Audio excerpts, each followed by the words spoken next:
she wanted to see more of the world by my side, but surely she would tire of my company eventually. I wasn't exactly a pleasant person to be around, not since the events her sister had put me through. Efadora mounted Citra and glared at the wall of rubble like she was trying to blast her way through with her resentment, and guilt ate at the pit of my stomach. She didn't know the real reason I'd brought her along, that if we parted ways, my elemental powers would fade. As a fleshbound, I had to remain in the presence of an Adrienne if I wanted to continue using my powers, thanks to Sorolo forever binding me to his children upon his passing. She thought I'd allowed her to come out of lingering loyalty to her brother, or because I trusted her.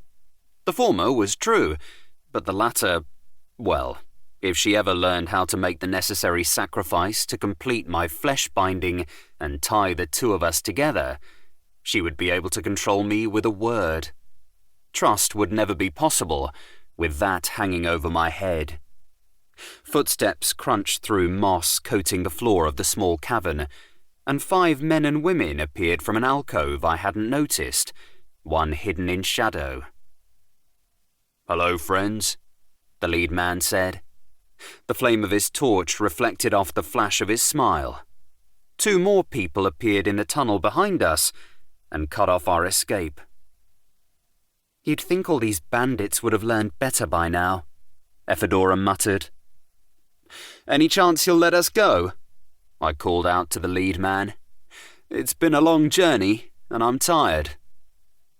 The leader stopped a dozen feet short of us, and the woman flanking him squinted. "You a cripple or something?" she asked me.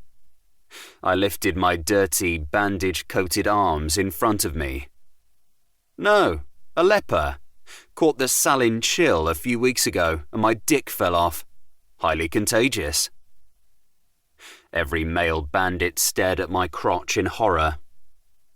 "He's bluffing," the leader said, but stepped back and nudged his female companion forward. "You first." Efadora jumped off her mount and pulled me away from Dionys and Citra. She'd turn into a ball of fury if anything happened to our foxes.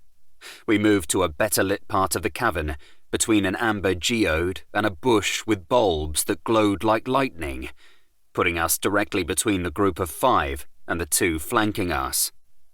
I pulled my knife out of the sheath, strapped across my chest, and the sword from my scabbard. Shooting pain pulsed through the knuckles in my right hand, and my left wrist ached, both wounds from the Battle of Augustin. Only luck had prevented my bones from re-breaking, travelling as hard as we had, but my injuries were certainly taking their time to heal too, even after 2 months. I needed rest. I needed a week or 2 on the mend, but I was stubborn. The woman stalked toward us as her friends fanned out. I dropped my weapons to my side, opening myself up when she came within striking range, and she took the opportunity, a glimmer of confusion in her eyes. She should have listened to that voice in her head. I dodged the steel as I felt the wavelengths of iron cut through the air, and the blade passed within inches of my cheek as my knife followed up on her backswing. My weapon pierced boiled leather, going deeper until it found the soft flesh of the woman's side. Efadora reached for the ground. She let loose an ear-piercing whistle as she flung a handful of dirt at the closest man's face, and the bandit snarled in pain as he clawed at his eyes. She threw herself at him and sank her knife into his stomach, then ducked as he tried to grab her. He collapsed on the ground and didn't get back up. The others rushed us, but Efadora and I were already back to back, our month-long journey across Mira's territories having etched this song and dance into our bodies.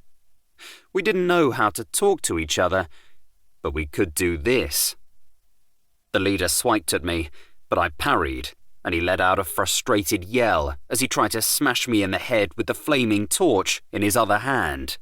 But I caught it in my knife's guard, showering sparks onto my hair and bandages.